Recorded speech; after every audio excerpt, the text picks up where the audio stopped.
Yet again, everyone, this time with Ben.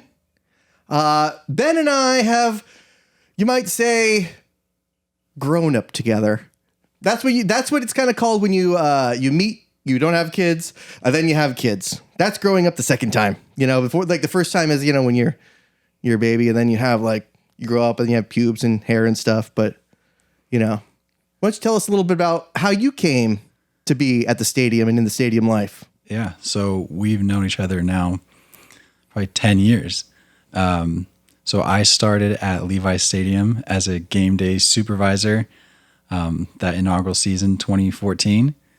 I started just the game days. I was still working at Walgreens as my full-time job until I decided to switch it up and go full into the sports industry. So you didn't know what you were getting into. I didn't know at all. And actually, when I applied, because I had just graduated from Stan State, and there was a opening for a supervisor role. There was also an opening for the store manager role. There was, the whole, inaugural season openings for everything. And when I got a call to come in for an interview, they didn't specify like what I was interviewing for. So I came to the interview in a full suit. I was ready to go interview for potentially the store manager position. I don't think no one else was wearing a suit at the time across the street from Levi's Stadium at that. At David's? David's, yeah. I was suited up, ready to go. It's never bad to show up in an interview with a suit. True. It's a little overdressed when you're applying for a $14 an hour position, but nonetheless, I did the interview. I don't know if I knew at the time still what I was applying for, to be honest. I think until I got to like the little fill out the sheet when you were waiting in the lobby there, I realized, okay, it was the lower position, but it was the Bay Area, so I was hopeful that I was like, oh, maybe I'll make more money than I'm making over at Walgreens in Modesto. So I didn't know anything. But did you? I think a little more, like a couple bucks. See. So I was, college graduate making $14 an hour, and that was. But with inflation, that was like $65 an hour. I think that I don't know if the math exactly checks out, but it was. I still think I was a little underemployed, but it was probably the best job I've ever had. So grateful for that. Yeah, I mean, we were talking earlier about the stadium, and I remember the time when and if you guys don't know me, I sometimes enjoy complaining, as you know. So it was maybe probably like 8 o'clock in the morning on a game day where we had maybe a 1 o'clock game, and so Ben is up in the team store. I come up through the little elevator, and I've got like some tablets in my hand, and I'm gonna probably reload some of the registers. And you said, "Hey, Josh, would you mind letting Alex out?" And I said, "Let Alex let his own self out," because obviously we were not open yet, so I knew there was no customers in the store. But what I didn't realize is that this large Sasquatch of a man comes up behind me, and he's like, starting offensive tackle. Starting offensive tackle. Offensive guard. He's a guard. Yeah. But it was Alex Boone, and he said, "Don't worry, I'll just break it down." So, I didn't realize that it was a player that but yeah, I just kind of had that kind of attitude. Well, yeah, in the morning you would get either players or leadership because they would kind of come in before they start their day as well. I had one time where I was opening the store by myself. A gentleman walked in. I think he just let himself in, and then he came in through the museum. But I recognized him as Al Guido, who was at the time. I think he's an operation or one of the leader. Executives in the 49ers, and he just walked in, grabbed a jacket off the shelf, ripped off the tags, put it on, and right before he walked out the door, he just looked back to me and goes, "I'm Al." Like Have a good day, sir. So, so it's just there's a lot of memories just being a game day supervisor, being a supervisor there in the team store, and just getting to interact with all the leadership, the players. I mean, it used to work on that the jersey press, and I remember one time Torrey Smith, who had just signed a big contract for the 49ers. Oh yeah, he came there. I think he was just 5-year, $40 million contract wide receiver. And he came in, we didn't have jerseys for him in the store. So players that didn't have jerseys in the store, they would come and, we'd make the jerseys for them. And he's, okay, how much is it? And we're, it's, $120 with, yours, the 49er discount, 25%, whatever it is. And he starts complaining to me about the price of the jerseys and, I should get a better deal. And I'm just sitting there just like, making $8 million a year, buddy. Like, but there's, yeah. But after taxes, it's really only like it wasn't 5 or 6. That is true. That's true. The 49ers do have a disadvantage attracting talent to the Bay, given that they have to pay the taxes. Yeah, I mean, you can't beat Florida, right? Yeah. It is surprising that more players don't just opt to go to Florida instead and take a discount. It seems like they still get the market rate, but they don't account for the taxes. Well, I mean, now you can make the argument that it's like you could go to Miami and get that and still be a real contender. Yeah. Because going to Florida, there's really no contenders unless you were there in Tampa with Tom Brady. Yeah, that's true. I mean, right now the Dolphins are a contender, and the Jacksonville Jaguars, I mean, who knows about that? Yeah, no. I think it is sweet that they have a pool in the stadium, though. That was a great idea. Yeah. I mean, if you're not going to use the space anyways, might as well knock out some seats and then throw a whole pool party back there. Yeah, because it's always kind of like hot and muggy around there, and so it's a good idea. But like, just think of like the logistics of going in, and you've got those tickets, and you're like, I don't know, you get there in like regular clothes and you change. Or you come in like your sandals and your board shorts. And it is strange to go to an event where there's a premium live sporting event and you're just going to be doing cannonballs in a pool. Like I mean, you're going through security and you don't, you clear a bag and it's like, man, where am I going to put anything? You don't. I just show up in the shorts. I don't know. Do they have? Maybe they have locker. Maybe you can they have a little because those are expensive seats. I imagine those are part of the suite. So maybe they have a little keep your swim bag in the suite ready for the day of the game. Yeah. You see, if we had Drew here, he'd look it up. That's true. That's one of the benefits. That's true. We are running solo today. We're defenseless. Yeah. But so you weren't there. You weren't just at the jersey press. Eventually, you made your grand ascension. Why don't you tell us a little bit about that? My grand ascension. You're saying to moving from into the accounting field? Yeah. My grand ascension. That's your grand ascension. Well, so I was a game day supervisor, then became a full-time supervisor. And then at the time, Joe was the store manager and he had left. So there was a transition where we were hiring for a game day, or not a game day, but a store manager of the team store.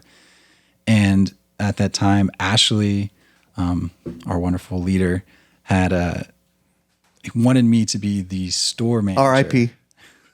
Bless her heart. She wanted me to be the store manager. But at the same exact time, I was offered by Van, who was the controller, to work in the accounting department. And it was just as an accounting clerk. So I had kind of this 2 paths that I could go on, which is to stay in the retail, stay in operations, become the store manager of the team store, or try learning something new and go into accounting, which, my degrees are in finance and economics. And so I felt that although it was far less pay, it was just a better opportunity to just start somewhere, still be in the sports world, but in accounting. You had a higher ceiling there then too, though. Yeah. I saw that for myself. At the time, I was in my master's program at USF doing the sport management. So I had, I wanted to move up in this field. I wanted to be in sports. And so I saw that there was an opportunity to work in accounting and maybe go there. But I didn't really know much about the opportunities that were in front of me. Like there was a time that I remember talking to Tim, our operations manager, and he pulled me down one day. And he's just like, you're going to be a controller, like sooner rather than later. And I honestly had no idea what a controller was. I just not in my head. Like, I was just like an Xbox controller. Yeah, I'm just like, cool. Wireless. Like I think I just said like, oh, thank you. You know, it's like, I didn't know what that was, which ultimately I did become a controller over at the SAP Center. Well, we all kind of knew that your talents were wasted.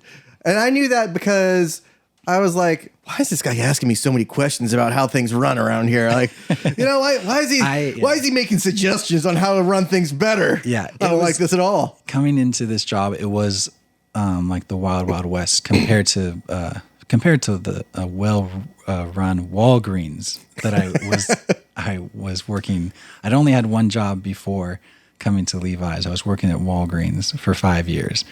And I definitely came into this role, I don't know, too straight-laced. I just felt like what you guys did bring out of me, you guys allowed me to relax and not take things too seriously, because when I came in, I was like wanting to implement procedures and rules. I mean, nobody counted the safe when I got there. Like there was no protocols. I was like, nobody counts the money before we start. And they're just like, why would we do that? And it's like to make sure that the money is there and ready for the next day.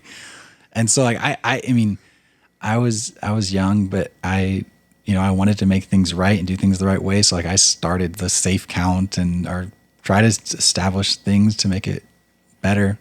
But yeah, you know, I mean, but that you came in with the suit, you know, that's what a guy who comes in to an interview with a suit, that's how you conduct yourself. Yeah. You know, and I don't blame you for going to accounting. Like, you're one of the few people today that is actually using their degree, you know, in the way that it was intended to be used. Yeah. You know, like, hats off to you for that. And it was always like, you know, I mean, accounting, it seemed like you were just destined to go in there anyway, you know, so it was only a matter of time. Yeah.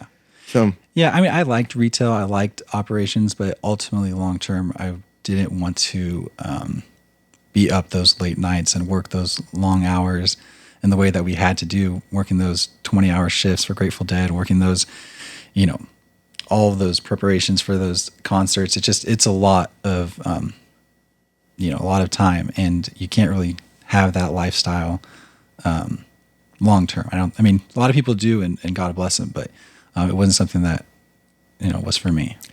Yeah. I mean, it was just a really, it's a hard, grueling job sometimes, you know. Sometimes you're there for multiple days in a row, and you're not like multiple days in a row you're there, but you don't come home.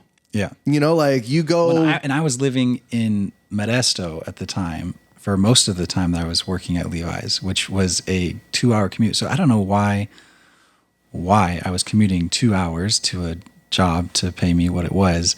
I guess I wanted to work, you know, I love the 49ers. I wanted to be at that stadium, and, you know, it was the best working environment that I've had in terms of just the amount of fun that we had. But it was not only a grind of everybody, you know, everybody was working those 15, 16-hour days, but I was commuting 4 hours as well on top of that. So, I mean, there's a lot of events.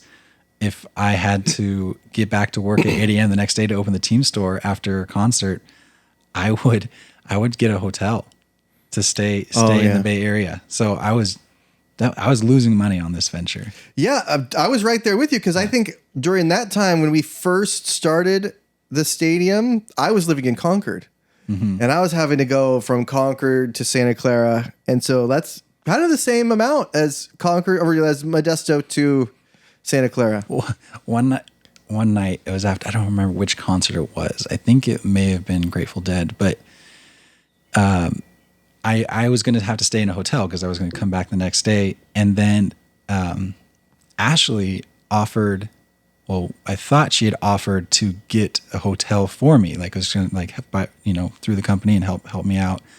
And so she told like Joe and I, Joe was a store manager at the time, that she was going to get us a room at the, the hotel across the street. And so I was grateful for it and everything.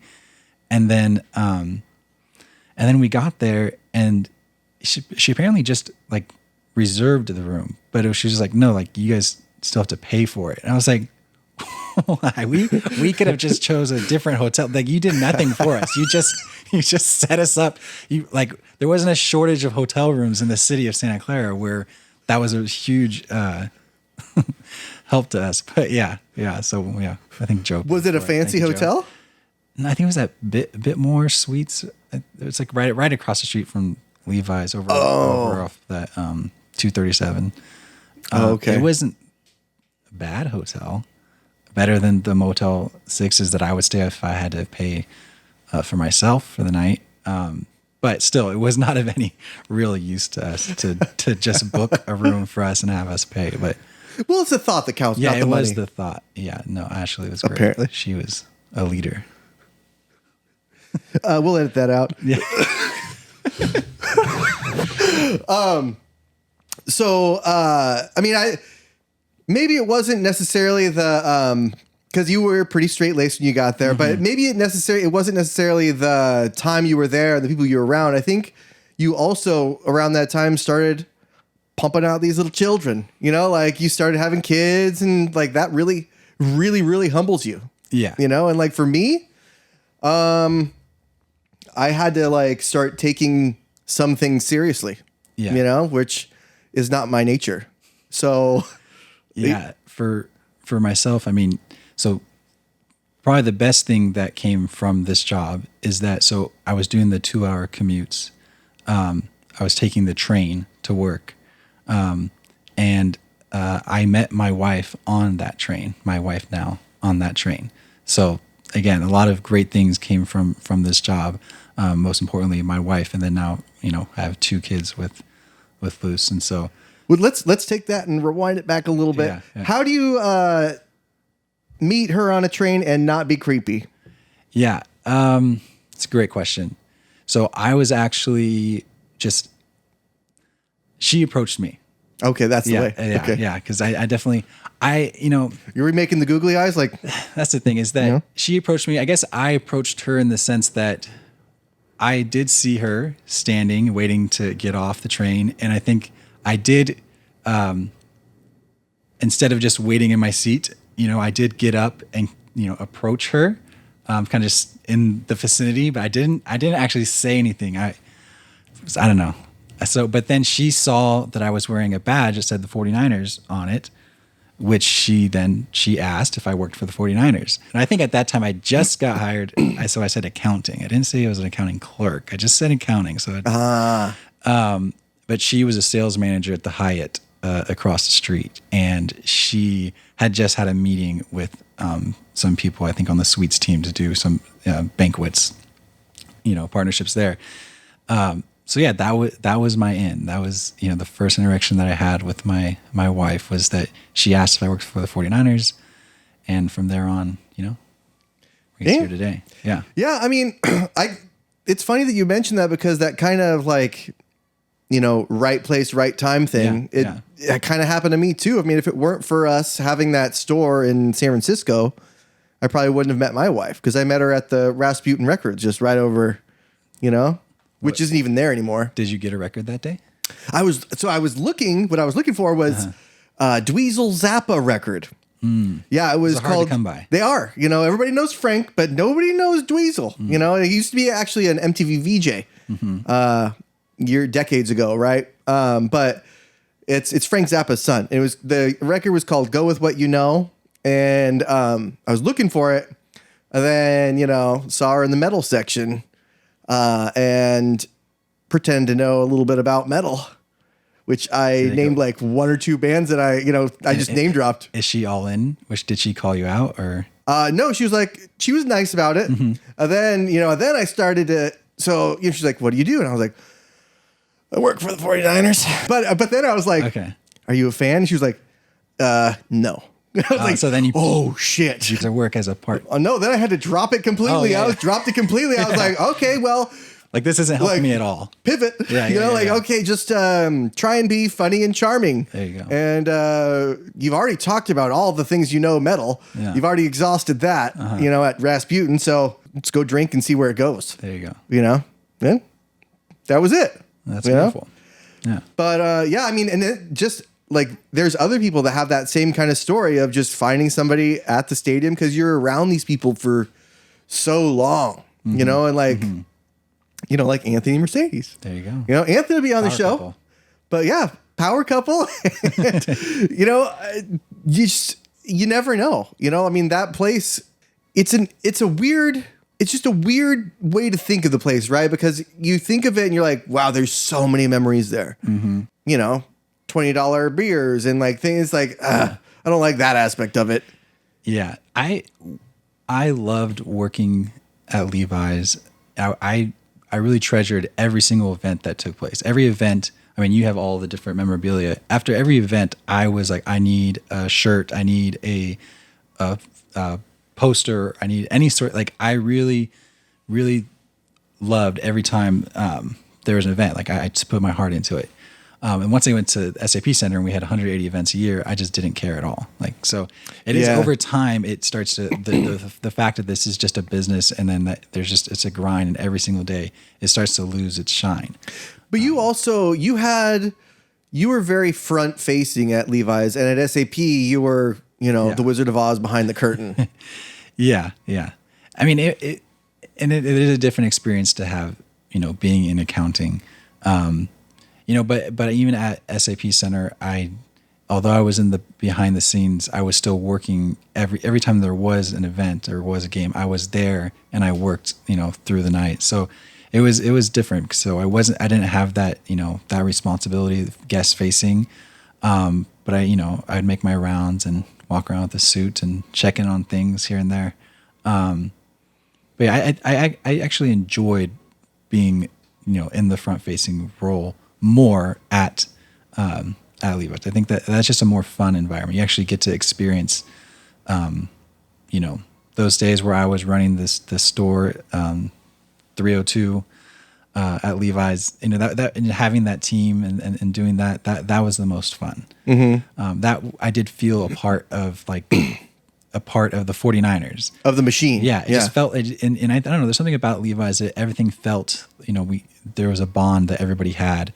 That whereas at SAP Center, it just felt more like a business. And I don't know if that was the role or the people or what it was. Well, there's a certain thing that happens when you close down or open up a stadium, right? And there's everybody there is new, and it's new, and like you said, it's like the Wild West for at least a little bit, for at least the first couple of years. Yeah. And if you can survive those first couple of years, because they're very stressful, very time consuming, and very demanding, if you can survive those couple of years, you'll be a lot better off for it, because not only will you have experienced so many things, like the growth of a building that's going to be around for decades, until they decide they want another one. But, you meet these people that you're basically like in the trenches with. Yeah. You have to rely on these people. And like, if you don't like this person, you're still going to have to be around them for like sometimes 20 hours a day or even more. Yeah. And yeah, I mean, it's just, it's a different kind of job, right? With SAP, the place has been around for a long time, and those people have cycled in and out,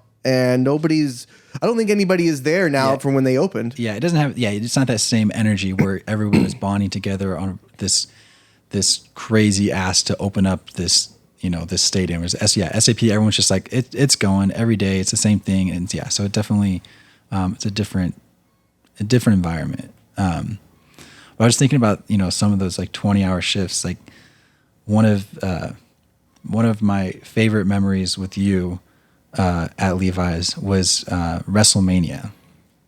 So WrestleMania, I think you went full Hulk Hogan with your you bet I did. Handlebar mustache. You bet I did. Yeah. And so that night, I think it was just, I don't know why I was one of the last supervisors left. I don't know. I should have clocked out. I should have stopped working, but I think I was just like, well, I'm here. And then you'd asked if I wanted to help, pick up tablets from around the stadium. And And I was just like, sure. So we hopped in one of the orange carts, went up to the top level. And for the top level, you have to go to, on the back of the stadium where you have to drive up. The spiral? The spiral. Yeah. So we had to go through the whole thing. And so we got all the tablets, and then we start going down on the ramp. And you decided to let's just drift down the ramp at Levi's. And so you were flooring it. And then not only that, you took out the key. And I was like, what are we doing? Because like now we can't control, I guess we could brake, but like we can't like control our descent. We just were going to let gravity take us and then drift down the whole thing. And you just looked at me with that Hulk Hogan. I think you did a Hulk Hogan impression, and it was just like, sometimes you just have to live life on the edge. And I was just like, oh my. But it was so fun because it was just like, that's just not what I would do. Like I would never have done that, but just it was one of the most fun, one of my favorite memories. I do remember that. Yeah.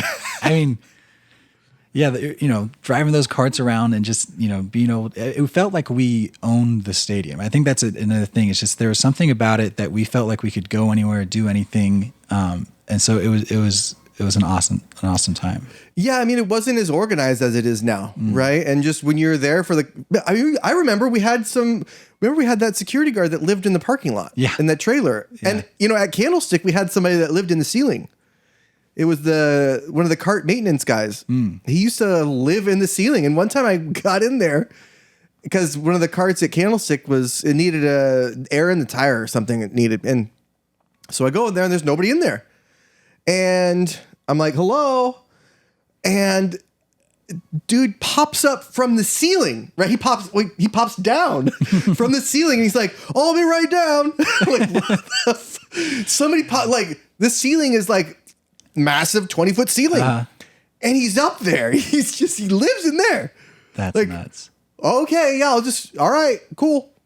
So thanks. You were working at Candlestick. Yeah, I started there. I started game day only, doing cash room stuff. Okay, so like counting money.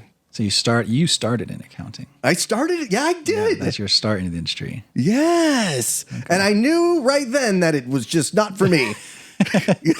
And I did it at the Cow Palace too. Okay. Just counting money, and like there's a certain rush and like things that just wheels that go through your head, gears that turn when you have $500,000 in your hands. I'm like, fuck, all these people in here are like 60 plus. I could just boom, boom, and just run and just never see anybody again. Those cash rooms had the best people in it though. I mean, everybody in there was around average age, around 65 years old. And at Levi's, when I managed the cash room there, I mean, it was a little party every day. They would bring snacks, potluck. And a little potluck. Yeah. And Van was the controller at Levi's at the time. And, I think he wanted me to like rein things in and kind of be a little more structure. But then when I got there, I was just like, why would I stop this party? Yeah, it's such a beautiful thing. It's so fun. It's like saying those flowers are ugly, stomp them out, which is a very Van thing to say. Yeah, no, Van, I love Van. He was the best mentor that I've had in just my career development. But you would know if he was upset with something. He was upset with me a lot. Yeah, well, that's because you did a lot of wrong things when it comes to accounting. Well, he came at me all like snake lady. He would do this like, and I need to see those invoices. And I'm like, whoa. Yeah. And I was like, I was really mad. It's like, why did you have to be such a diva? He had a way of communicating that if he thought he was right and you were wrong, he made it very clear that you're wrong and you're stupid. Like he kind of had this like, and I think I just responded. I responded well to that, I guess. You responded very logically to it. Yeah. Well, without emotion. Sometimes it's like, well, they are wrong.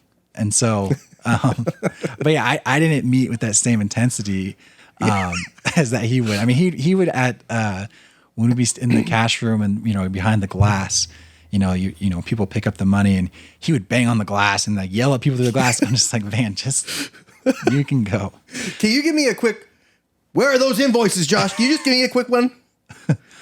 I cannot do a Van impression. That is not even a snake lady? That is not in my wheelhouse. No. Just think of like a really fast, like do the Stevie Wonder impression. No, I that's gonna fall real flat if I attempt to do impressions of Van. But he, like I said, he was my mentor. He's the one that taught me how to do everything. Is the only, so like coming, I graduated from college, finance and whatnot, but you don't really actually learn anything really. You don't until you get that first foot in the door and you start to get like that experience. Yeah, you take that theory and you go into practice. So, but yeah, I mean, there was a lot of, I think that you and I probably got to know each other almost more when I moved into accounting, because you were kind of that liaison for the team store, all the processing, all the invoices and receiving documents. And the accounting for the retail was always wrong. I don't know why they stuck me with that. Yeah. I don't know either. I mean, you probably may have been the sharpest guy over on that team. Oh, Jesus. And so that. Oh, God. You were volunteered for it. Had a shallow pool to pick from. It was the best group of people that I've ever been around. And so, I was new in accounting, but I just remember you and I would just sit there looking at invoices, and you, I guess, in some ways knew more than me about what was happening. But it was just the way that you were explaining it. Everything was actually, from an accounting perspective, just completely wrong. And now I know that now after working in accounting for 10 years, that everything the way that you're handling it was, well, guess who taught me how to do accounting? Ashley? Nope. Who? Yourself? Yep. There you go. Self-taught. Self-taught. Yeah. I mean, you did a lot of things that probably made sense. And I remember I'd sit down with you, have a conversation, and you'd go through these Nike invoices, and we received this, but then we had to return this and all. And I'm like, okay, this all makes sense. And I go back to Van, and he'd be like, no, none of that makes any sense. And they cannot have 60% cost of goods. Like, get Josh impossible. In here now. Yeah. And then close the door. Yeah. So I mean, we had a lot of those moments together where it was just like we're trying to figure out why things are wrong, and I don't know, maybe things were wrong and inventory is wrong because there was a box in the back that said Allen. Things would find its way into those boxes. Man, that box. Yeah. It would always be full, then empty, then gone, and then there again. I mean, what are you supposed to do when people return things? Are you supposed to put it back on the shelf? It was a little damaged. What are we supposed to do with damaged product? There was a tiny little hole in the sleeve that you'd see. What are you supposed to do with that? What about that, the poop jersey? I mean, I'm not taking it home. Should we explain to people what the poop jersey was? You go ahead. So I don't know if I said this or not, but there was a time when early on in Levi's Stadium where I was teaching a class, and it was for people to be able to use the registers. I was teaching people how to use the registers, and Tim was there in the back, and there was a security guard. And Tim was just watching me teach them, right? Because he also kind of wanted to learn, but he was also like keeping an eye on the security guard because he was kind of acting kind of odd. So he noticed underneath his shirt he had a jersey, right? Like a red Niners jersey, and you could tell by the neck that it was an elite jersey. And Tim was like, "What'd you guys? You're wearing that underneath your uniform?" He's like, "Oh yeah, it's signed." And Tim was like, "Oh well, let me see." He was like, "Oh no, no, blah blah blah." Right. So then the guy like started to make his way towards the door, a little defensive. And so then, SST was called, the 49ers special security team, the big dogs. And this was before that they had any, I don't think the stadium had been open yet. And so they hadn't really had much to do other than set up, watch people come in and out.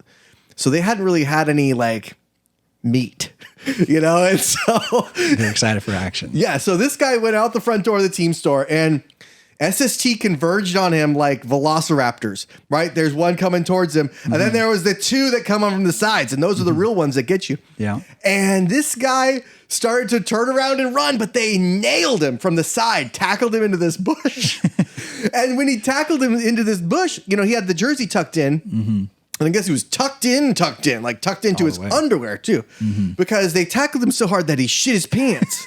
and he ended up shitting the jersey. He shit on a $300 Yeah, jersey. I'd say that's Not Navarro Bowman, long since retired, but like, Yeah. a Navarro Bowman elite jersey. And this is right after he had the, the season right after he had the pick at the stick. Yeah, pick at the six. And then he got like injured during that Seahawks game where his like leg went the other way. Yeah. But yeah, and so like we got the jersey back. SST gave us the jersey back, and we're like, "What the fuck is that?" Yeah. Yeah. And they're like, "Oh, I mean, it's probably what it looks like." It's so we had this, we tried to wipe it down. Yeah. These are things that we don't encounter in our 9-to-5 jobs. Yeah. Today. And this shit jersey hung up in the warehouse downstairs for maybe like 4 years. I did not know that. I rolled it up and I think I shipped it to Tim as like a trophy for him, There you and I'm sure that he had something. I don't know if you can get the stain out, but I'm sure he had it cleaned. Yeah, hopefully so. It's quite the memorabilia. Yeah. But it's things like that you really only get because they wouldn't have gone so hard on it. Like the SST wouldn't have gone so hard on them if it was like year 6 and it's like, oh, we have somebody stealing, especially now, right? Yeah. I mean, Oh, well, they go and like yeah. drag him and bring him in, or they put him in the holding thing or whatever, but they don't like nail him like a velociraptor, I have a 49ers SST story where, so I mentioned earlier that we were, I try to implement procedures for counting money and, making sure there's the right amount in the safe.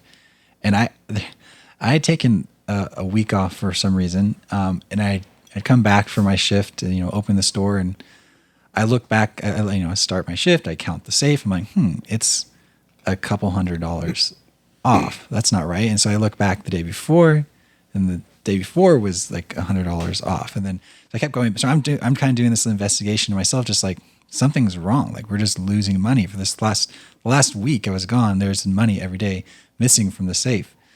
And, I bring it up to, the supervisors, Jeremy and Darshini, Danielle, and they're just like, yeah, we knew it was like a different count, but like, we didn't know like what we're supposed to do with it. And so it was like, well, it means someone's stealing. Like that's what it means. Like if we reset it every day and you verified, and then like someone's stealing money.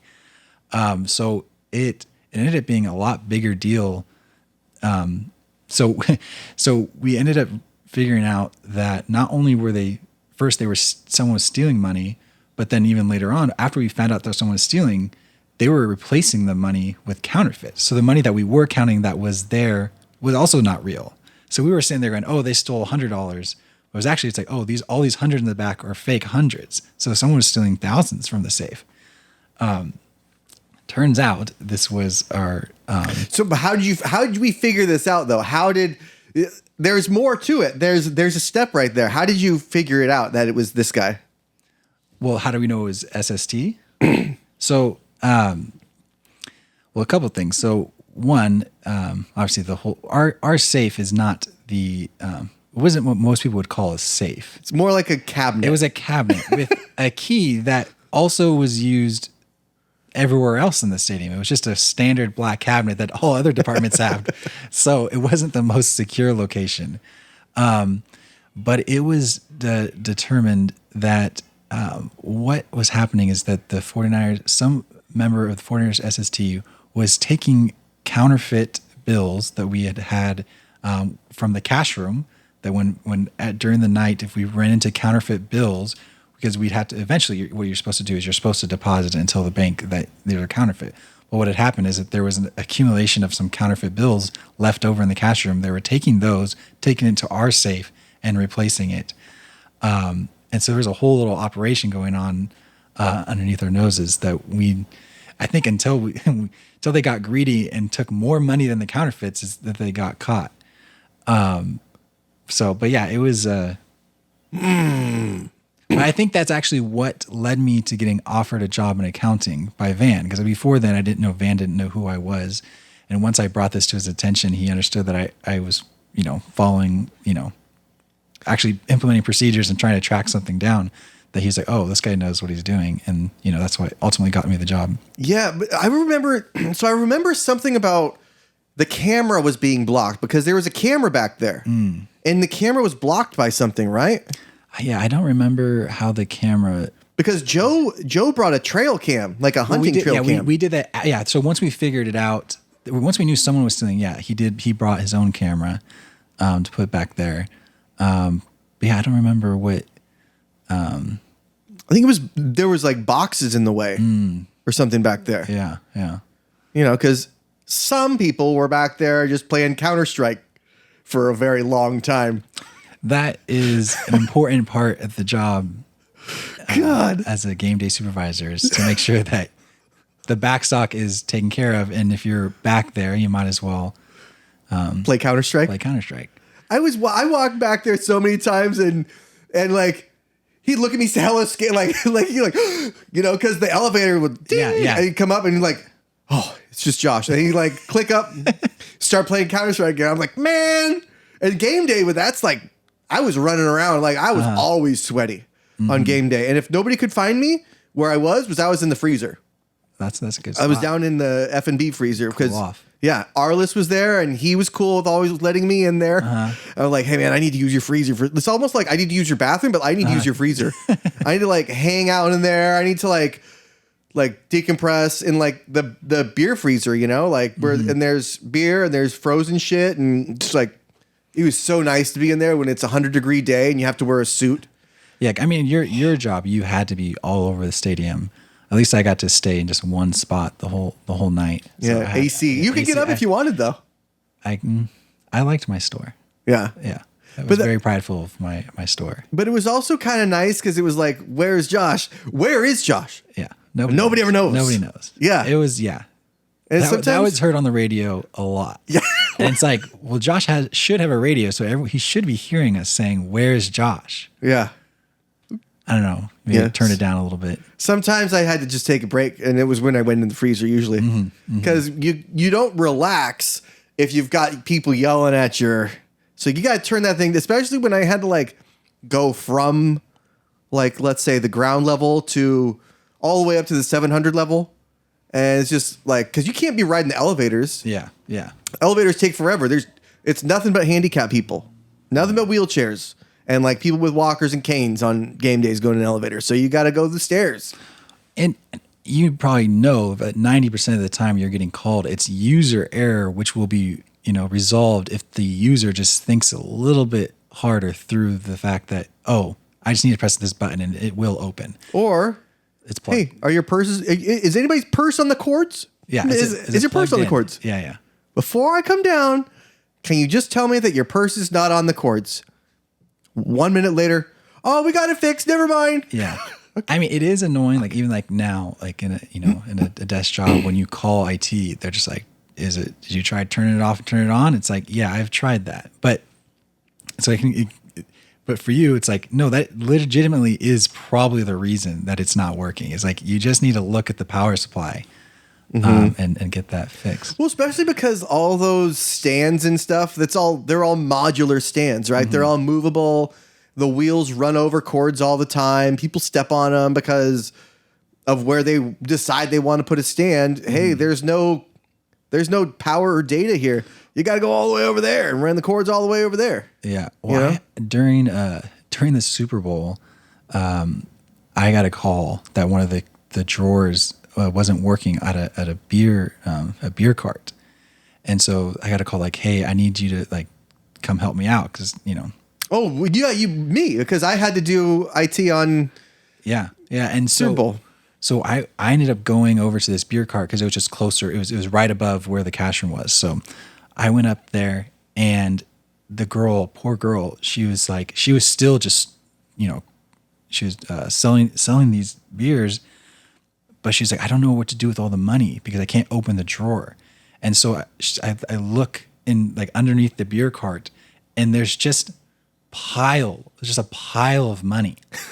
And I was just like, and what's just so crazy because like, I guess I was wearing a suit, but like she knows, I didn't know who she was. I mean, she doesn't actually know who I am.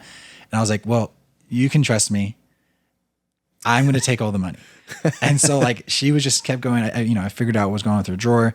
I think I may have brought a key. I don't, I solved whatever that was, but I had a bag and I just took, all of the money from her, didn't count it or anything, and just took it downstairs to the cash room. And so, but yeah, no, you just have to make decisions and figure things out in the moment. And I mean, when there's so many people around like that and it's the Super Bowl, I mean, it's anybody's guess. There's so much room for error, and not just error, but like nefarious things, and I mean, during Super Bowl, it was very surreal, right? Just because you're there on Super Bowl, like shit, I'd never be able to afford to go. Yeah. $10,000 for a ticket or whatever. Unless you're Alan Netness, then you can afford to go to a Super Bowl. But I think he also had people pitch in because he had that streak of like 24 games or something that he had gone to and they had not lost. What a time to lose it. Fuck. He was not okay after that. I was going to have him up here because he was on a couple episodes before then. And he was like, no, I'm just not feeling it. I was pretty down for a few weeks after that loss. Like I wanted nothing to do with any sort of content or, I didn't care about the draft. I was just like, what am I doing like in my life? Like, why am I allowing this to like dictate my mood so much? But it starts to, pull you back in. You start, okay, well, I guess they have the, 31st pick and then they're pick right before the Chiefs again. So maybe we'll get a guy. And so like, I don't know. Then I'm back all in. So, yeah, I mean, it's that March, right? Yeah. It's that last part of February and it's March where it's like, I don't even want to hear about, I don't want to look at a football. I didn't barely even come in here because there's so much football shit all over, and it's like, fuck it. Yeah. Work on the car instead. Yeah. So it's just, you got to take that break, but the Chiefs are still good and it could happen again. Yeah. And that whole game, we were like, oh, we got it. I really thought that was our year.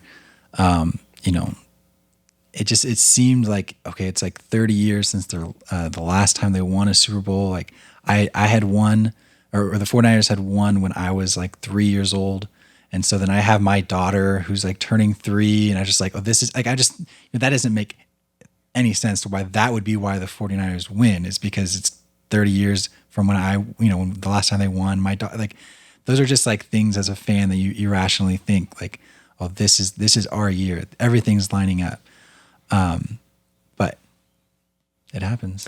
Yeah. You just can't count Mahomes out, and that whole Taylor Swift thing too. That was annoying, but it was hard too. When I watched, I watched the Super Bowl with my family, and that touchdown, like it was annoying that nobody understood that the game was over.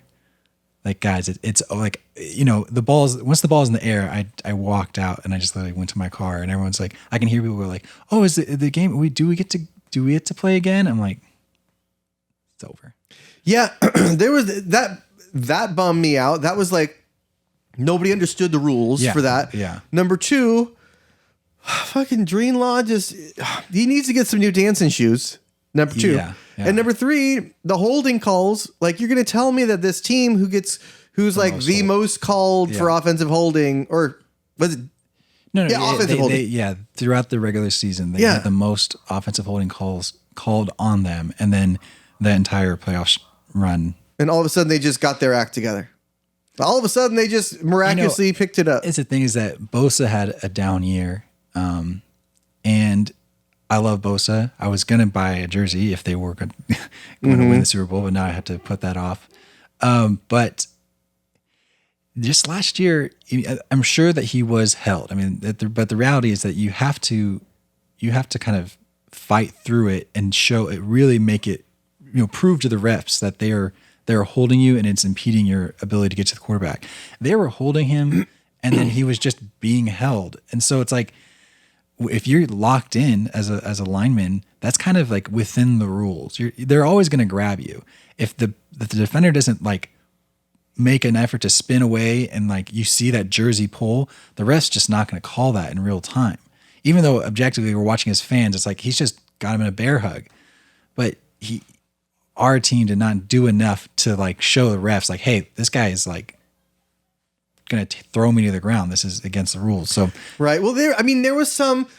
I get what you're saying, but there was some that were pretty egregious, and like that was pretty obvious, and maybe they just didn't get to any kind of like scoring situations where it's an automatic review or anything like that. They can't review the holding. I mean, that would be interesting too, just as a the league's getting more, because if it's a scoring play, and they scored with the holding, you know what I mean? Because then they'd have to review it, but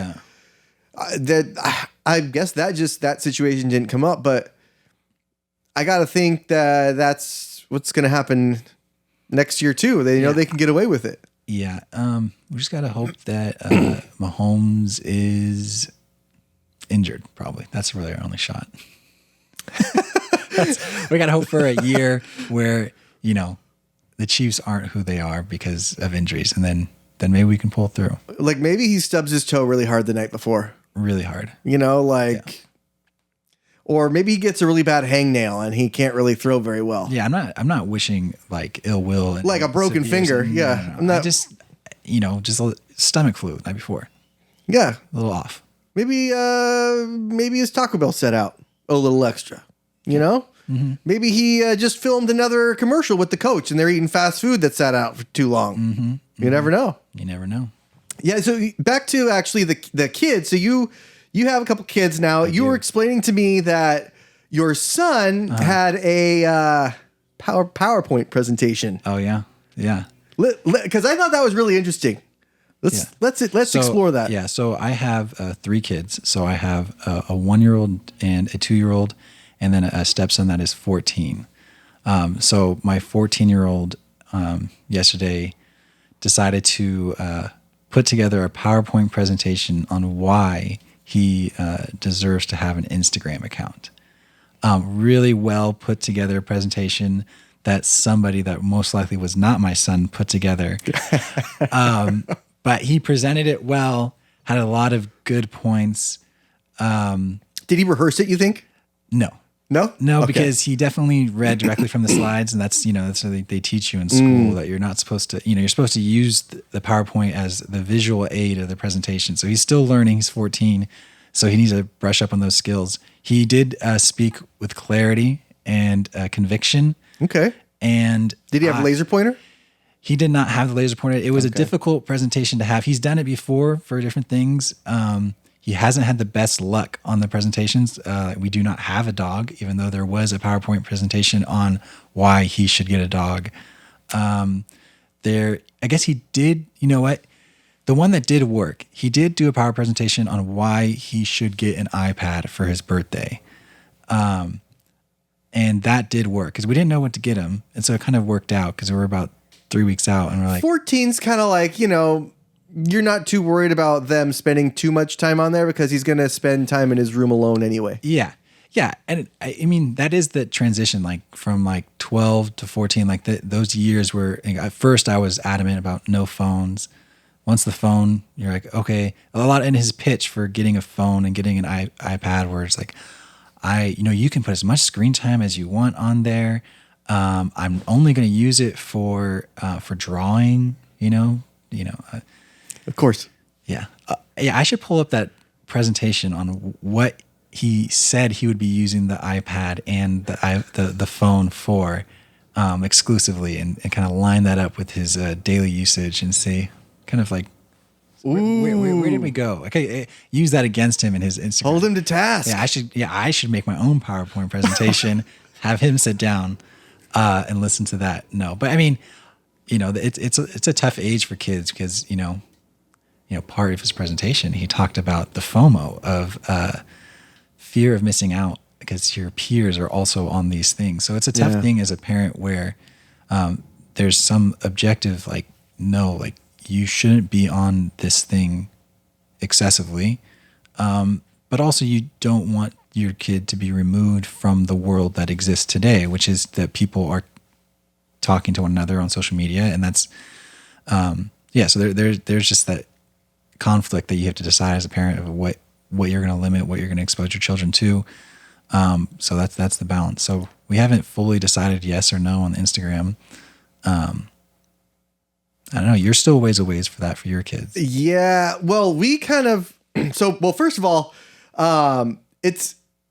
like I could absolutely see your kid doing that. So it's like, even though it's a step kid, it's like a little bit of Ben is rubbed off there. And I guess I could totally see if you were a kid in this time and your parents didn't let you do stuff, you would do it. You would have the PowerPoint presentation. Yeah.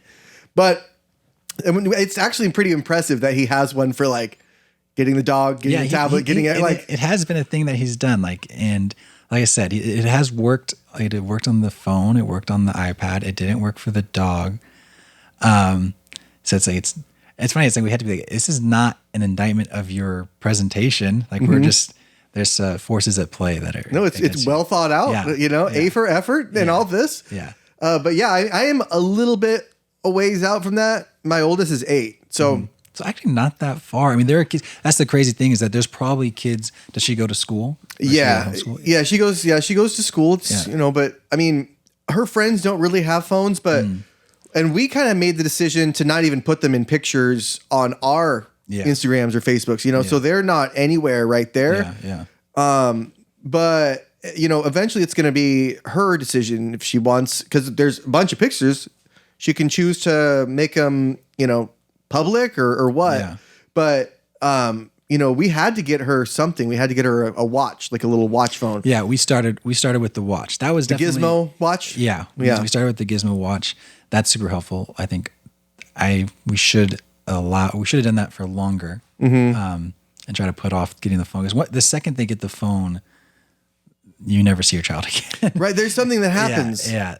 But it's hard because it also coincides with the age that they are. So sometimes as a parent, you maybe are blaming the phone more than it truly is just their, desire to be independent. Right. So there's an aspect there where, who really knows if we would have delayed the phone, what was going to change. But yeah, I think that I like the watch because or maybe it's a non-smart phone, right? Because all you need, what you want as a parent is to recognize, where your child is, and then communicate with them. Everything, all the extra stuff, like get a computer in the house and play video games, do all those different things.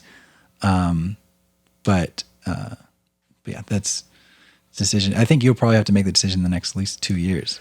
Well, so I think the decision's kind of already been made because she had that watch for a month and a half and then lost it.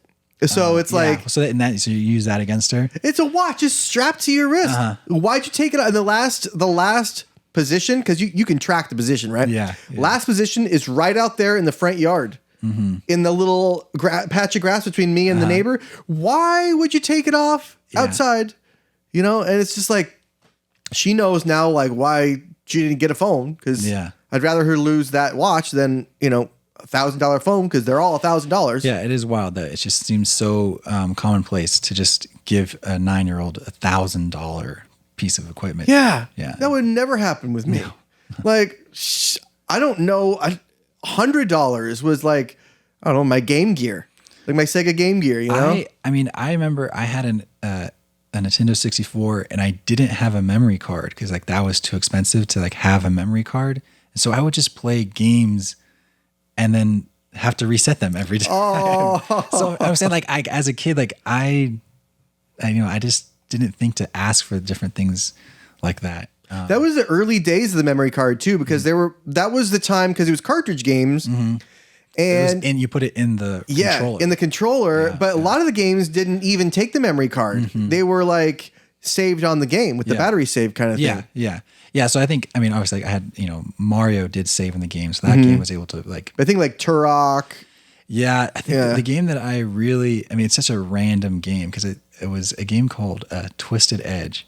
I don't know if it's a snowboarding game. I think there's one called 1080 that most people played. Yeah, I played 1080. Yeah, that was what most people played. I played this game called Twisted Edge, which I always thought was funny is because in the game that I had...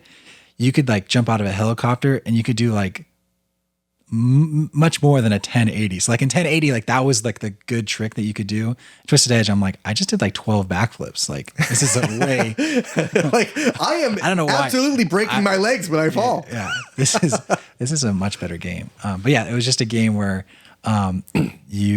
I would play, like unlock all these characters, unlock all these snowboards. I'd play for like 8 hours, and then I just like once I turned it off, I just had to start from scratch again. And you can't really. Well, could you keep those going because it wasn't spinning? It would still get a little hot though, right? Just keep it on as a I probably could.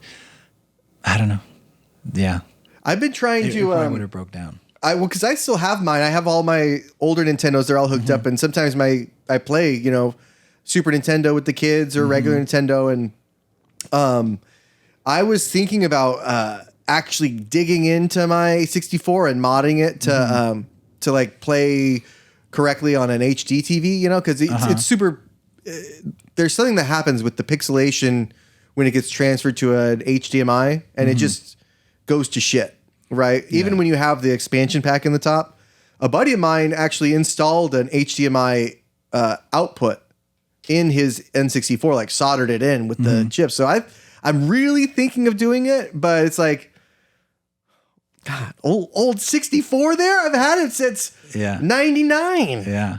It's just to put that thing under the knife. I mean, my original PlayStation, I used to work on that when I was, 12, and I'd open it up, and if there was a gear that needed to be replaced, I'd do it. But I mean, the extent of my fixing was to blow on the cartridge, and hopefully that fixed it. That's as much as I went into but like those Nintendo, I have a Sega Genesis, I have a Super Nintendo, I have an N64. Like they all still work, but my Dreamcast doesn't work. Oh, my Xbox doesn't work. My Xbox 360 doesn't work. I'm just saying, like, they don't work. But these other ones, they all still work. I still play all the other ones still, which is so wild that like. I wonder if the screaming is. Are you hearing that? I did hear the screaming, and I was like, "It must be your children are not home, correct?" No, they are. Okay. Yeah. Well, that's them. It's not haunted. Okay. Well, hopefully everything is okay. She always screams. Oh. She's always screaming. It is pretty wild though, because everything is pretty much blocked off, but there was that little screaming noise. Yeah. It does seem like something is not well. Yeah, she always screams like that though, no matter what. Like you Nick, take a toy from her or tell her to sit down or tell her that she's in trouble. One? Yeah. Or if you cut off a finger, it's all the same noise. Yeah. It's that, it's a constant. But you love it though, right? Do I? I guess so. Yes, I do. I mean, I'm definitely like a girl dad with my oldest daughter. I mean, she's almost 3, but like, and sometimes like she can do no wrong in my eyes, which is a problem because she does things that are clearly not right. But it is hard to stay mad at a child and then your little girl. So whether she's laughing, smiling, screaming. Yeah, I get that.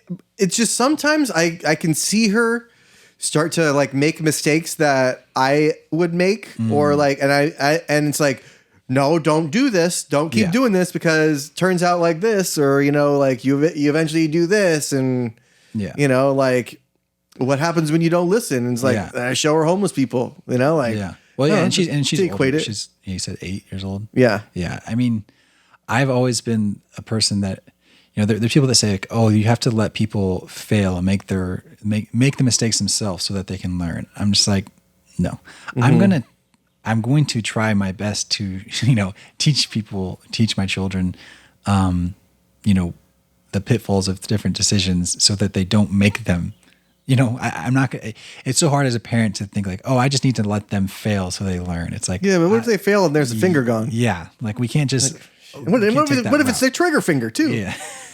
You can't be shooting guns like that. Yeah. That's embarrassing. Yeah. Yeah. So, I mean, I think, as a parent, I'm overly cautious as a parent.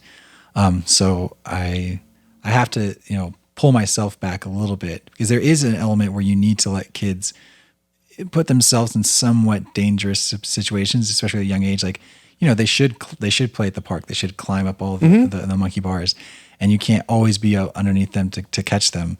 They have to kind of understand and believe in themselves. It's really what it is. It's so that they believe in themselves and get that, they feel supported by you. They know that you're there, but then they go off and use that support to do things on their own. Yeah, they build that confidence in themselves. Yeah. Sure. I showed you the video of my son taking quite the fall the other night on top of this little A-frame. God. Yeah. That was a rough one. But if you look at the video again, both my wife and I are like, wow, that's the highest you've ever gone. Good job. This is a big jump. And it was just like, we were doing all the right things in some ways of encouraging somewhat, pushing the boundaries, but then led to a big fall. I mean, he fell and he didn't get seriously hurt, so it's all the better. And you know what? And the beautiful thing about it, and the beautiful thing about having kids is that he got right back up after cried it out for a little bit, and he wanted to jump again. And so it's like it's so awesome to see the resilience in your children, because you have that more of that fear for them the second time, and then they're just like, and it's certain, like my youngest one, if she hurts herself, that she will scream just like that constantly, like rah, rah, like an alarm, right? But then if you say, hey, do you want a glass of milk? Not a glass, God, no, not a glass, but a cup, right? with a lid and a straw. I'm just like, oh yeah, okay. Or you guys want ice cream? Yeah, it's instant. Boom, change. Yeah. Like they could hurt themselves and then hear the ice cream man, and they'll get up with a broken, busted leg and run out. Who told them that was the ice cream truck? Because my children at 2 years old will say ice cream truck. I'm like, how did you know that? I've never introduced the ice cream truck to you. And you just hear a little song outside, and she's like, oh, ice cream. I had no idea where that came from. Oh, it must have been, now that the ice cream truck has been around for so long, for generations. Yeah. It could be coded in our DNA. I think that's what I was going with. I think there's something like innate in your brain that it triggers children to know that there's ice cream nearby. That's where we are now. This is where society's come. Wow. So we don't have flying cars yet, but now we're born knowing what the ice cream truck sounds like. Yeah. What a time to be alive, Ben. Not the future that we thought in the Back to the Future. Right? But it's not the future we need, but it's the future we deserve. That is true. That is true. Profound, huh? That is very profound. I think Benjamin Franklin said that. Yeah. Something like that. He said many things. I'm sure that was one of them. Yeah, he was kind of like he went over to France and basically just like partied with them and tried to convince them to like help us with the war. Yeah. We needed it. What a killer job. Yeah. And you see pictures of him and it's like, he looks like the guy on the Quaker oatmeal thing, right? But he's like 30.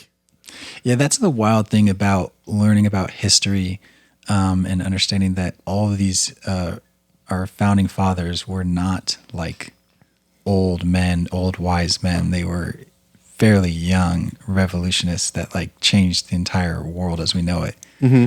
I mean, I'm not to say that I get all my history from the musical Hamilton, but I mean, if you do just watch that musical and hear about the history of the founding of America and go like, these people were like 17 years old and getting on a boat, and then it's like and fighting in wars. It doesn't even make sense, because like what we're doing nowadays and what our children do, it's just we're so much softer. Soft. Yeah. And that's the thing that we talked about before. It's like there's an aspect as a parent that your job is to protect your child, and so but then you're naturally going to prevent them from encountering things that could hurt them, which long term may be not to their advantage. So it's like we've done that as a society, as generations, always with the idea of making things better for their children.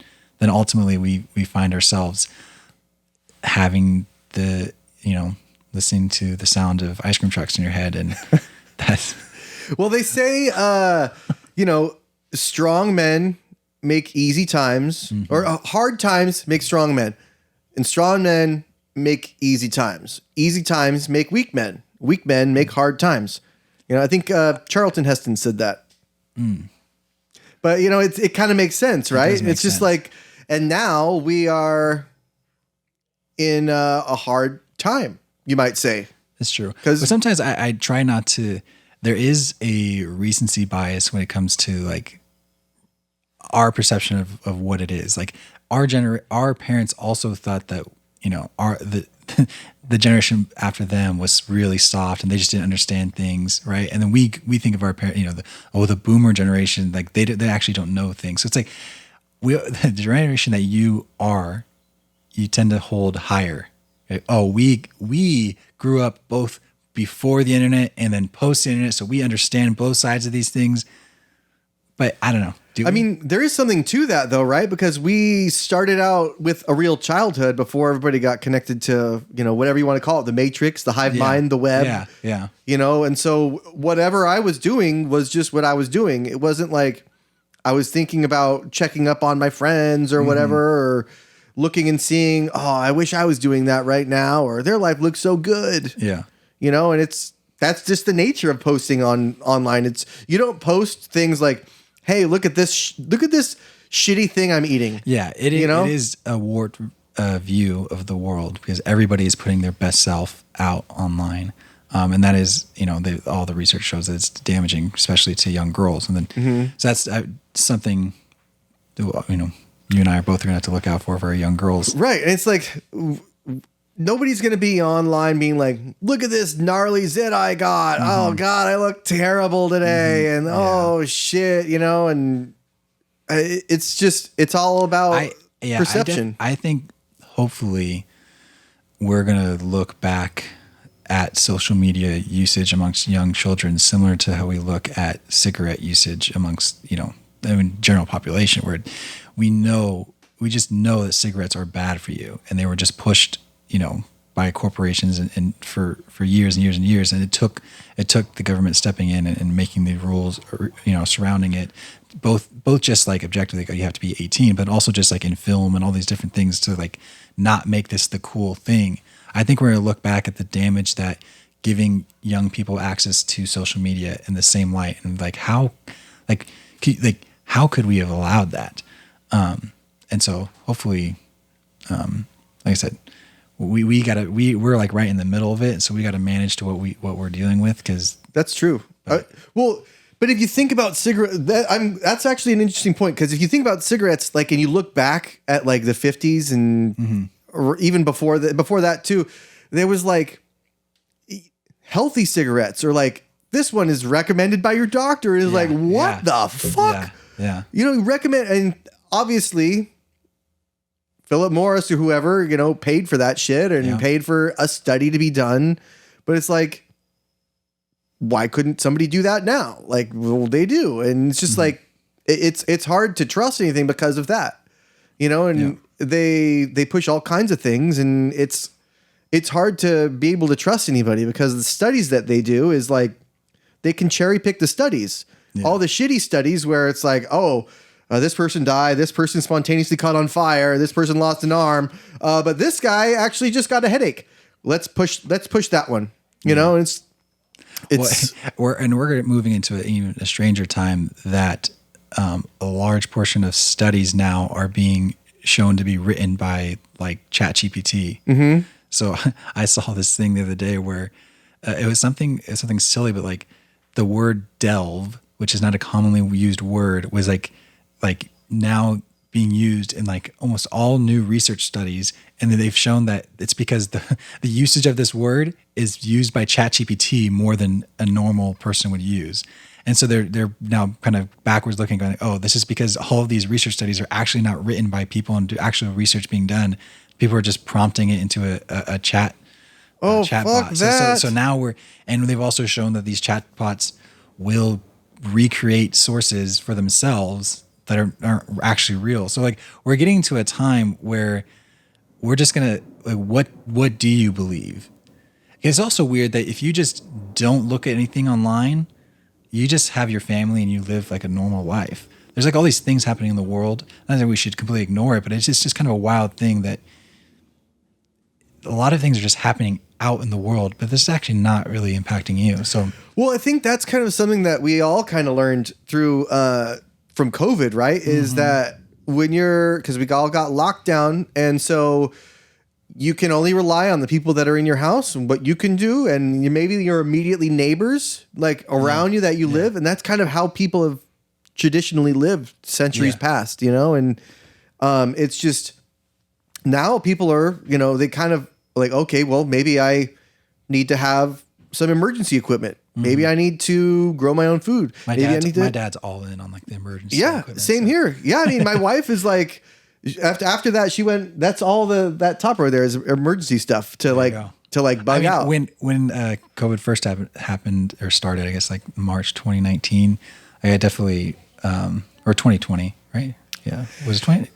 So I know that I got COVID in 2019. I got it really early before they said it was here.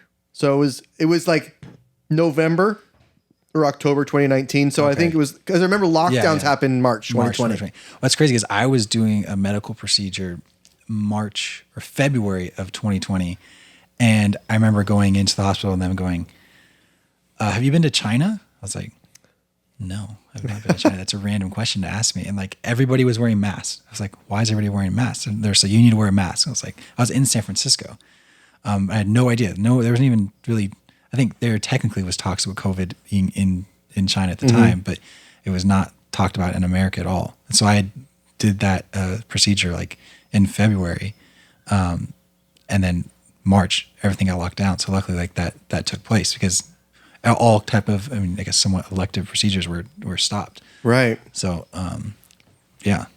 Damn. Yeah. I mean, well, so it was 2019, late 2019 when I was sick, and I know I had to take a whole week off of work for it. I had to take a whole week of sick days, and I had never been that sick before. Just in bed watching, I was watching Lost in Space, the newer show.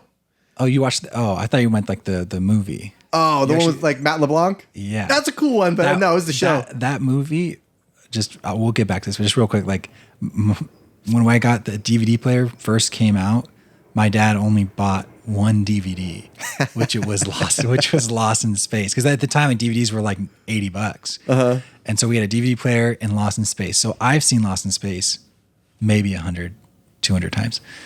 But anyways, I did try watching the show. I didn't like it. I thought it was a good show, but but that whole week I was in bed, and I remember the only reason I know that it was during COVID times, and it was, and people can't say that it wasn't, because I posted a meme of Campbell's bat soup and said this was delicious, because it was back when people were like, oh, they got it from bat soup, right? Right. And that's why I posted that meme. And so that meme, I go back to that on my Facebook, and it's like, it's 2019. Yeah. And it's for sure a bat soup meme. I didn't make that up myself. I found it. Yeah. And, it was around. It was a thing, but we didn't call it COVID. We called it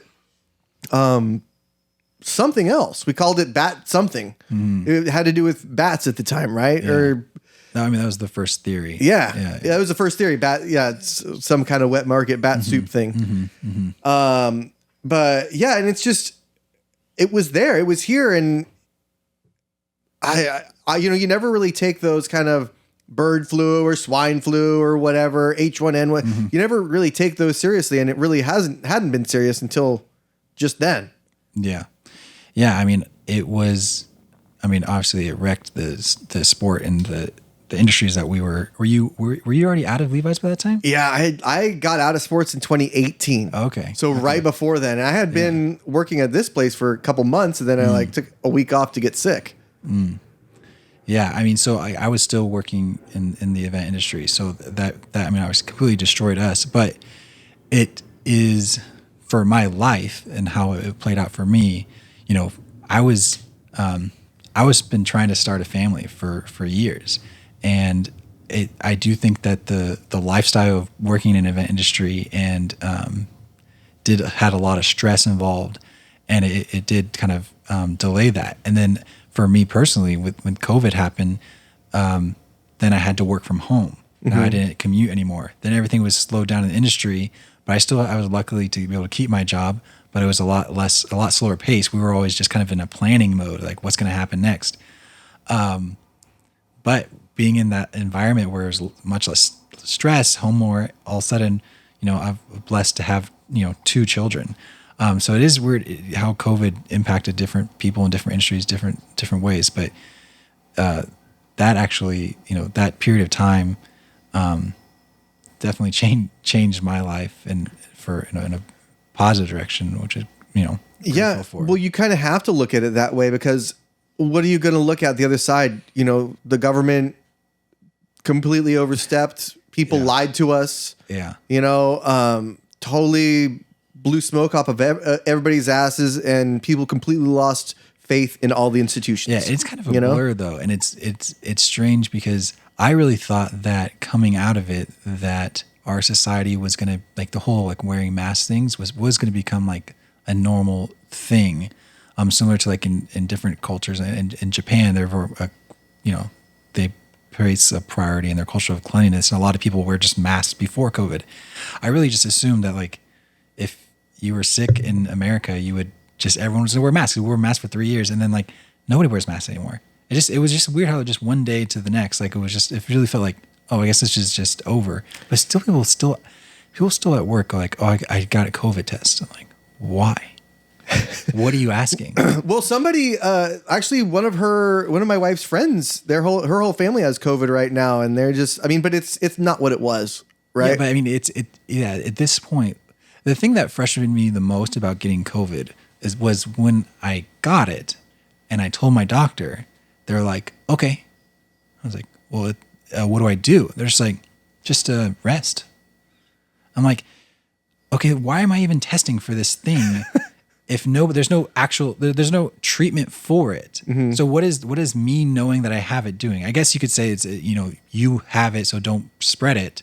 But then it's like there was no direction on what to do. Well, there was certain treatments for it, but they were not really allowed to prescribe them because the vaccines were made under an emergency order. And certainly, if you can't get those you can't bypass those rules if there's some other kind of thing that's even remotely viable, you know? Yeah, there's a lot of strange rules. So I went to Hawaii in 2021. And so that was during a time where there was under a lot of restrictive ways. So you had to get a test to go to the island. And when I got to the airport, when I was waiting in line to just board the plane, there was a gentleman that was there, and he told us his story where he was on his honeymoon, and he flew from San Francisco to Hawaii, landed. They looked at his test and said, well, the test that you got wasn't from an authorized place. Like, it wasn't from the CVS or whatever. And so, as a result, he had to leave his wife in Hawaii and fly. This was the direction. He had to fly back to San Francisco to get a COVID test, to then, when he tested negative, then go back to Hawaii. Now, that on a surface just doesn't make any sense, because why wouldn't he just get tested in Hawaii? He's already there. Yeah, don't we care about the environment? What is the point of flying back and forth? And so, like, just on its surface, like, that doesn't make sense. And then I was like, okay, maybe they truly were like, you're here, you need to quarantine yourself and fly back. But that's not even what they did. They said they allowed him to leave the airport because the next flight wasn't for like 8 hours. So they then allowed him into Hawaii, which he could have just got a COVID test anywhere. But no. So I say, like, there was just rules and restrictions in place that made no sense. It was but again, it's like a blur to me. I just, like, now we live life how we live life now. Well, it's forever changed everything, right? It's changed a lot of things. People trust their doctors a lot less. People trust the news a lot less. Mm-hmm. People trust politicians a lot less. And that wasn't great to begin with. Yeah. And now just, everybody has a more refined bullshit meter, I think, and we're all the better for it. And, sometimes the institutions have to collapse before we can build them up better, build back better. There you go. Is that, are you running? Are you running for office? 2044. Pick cotton in 2044, everyone. Let's stick with Big Build Back Better. Yeah. We're not going to go with Pick Cotton. Yeah. But yeah, I think, I mean, like you said, you have to look at the bright side of things that happened during then. And we had a kid during COVID, and I think you must have too. Yeah. I mean, I had two. Yeah. During that time. Yeah. And we got a dog during then too, because why not? What are the reasons to not get a dog? Oh, well, we can't train it and we're never home. Well, now those went out the window. And so get a dog. Yeah. So that was good. And I talked about this last episode too. It was a good time to be a dog. Right? You had people around you. You had people around you. You're always going on walks. And then you're like, maybe you have your own Instagram channel now. And you're just like, you're all about it. Like that was the best time to be a dog. Yeah, you're right. And that was during the time when I got the PowerPoint presentation to get a dog. I mean, the big thing was that as we hear your dog now, I hear. Yeah, he's upset because he's out there and he hears us. He wants to come in, but he's on already. He's already been on 2 episodes. It's funny because it wasn't until we started saying the word dog that he started whimpering. So yeah, he knows. He comes over there because he hears him. If we said dog or Sanford, then he would. He knows. He knows. Yeah. I would say, but I have a cat, which then really makes it impossible to also have a dog. And as much as I don't know how much value the cat is adding to our lives. We have the cat. And so, maybe one day when we don't have a cat for whatever reason, maybe we go get a dog. You look at a cat based off the ROI. This cat is actually not pulling its own weight. Here's how. Yeah. So, I mean, my wife's allergic to cats too, so it's definitely not something. It's odd that we decided to go that route, but the cat's here now. Can't get rid of it. Well, hey, maybe maybe there'll be a situation like COVID that'll be good for cats. There you go. You never know. Yeah. All right. Well, it's been real, Ben. And thanks for having me. Hey, well, I'll see you at the trip. Yeah. We're gonna do a podcast at the trip. Oh yeah. Oh, that's gonna be fun. Stay tuned, everybody, for Caught in the Moment on location. All right. See you guys. All right. Thanks, Josh.